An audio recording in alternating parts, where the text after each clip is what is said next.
Ето хора, най-после завърших куклито, което ви бях показал в едно предишно видео. Вече е напълно готово. Показвам първо канията. Изработено Стоян Стоянов. Телешка кожа 3 мм и половина.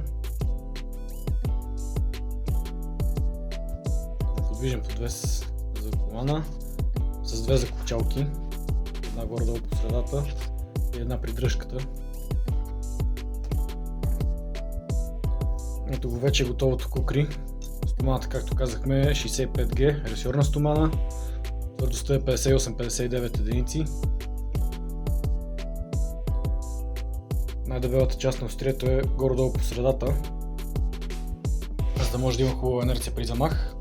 Това поне са моите разбирания за тия оръжия. Дръжката от микарта с 3 месинговините Fi4. Конусовидна форма, както казахме. Косовете с надължен финиш до P400. Тук, както обикновено, съм оставил и следи от коването. Ако имате повече въпроси, пишете в коментарите или лично съобщение.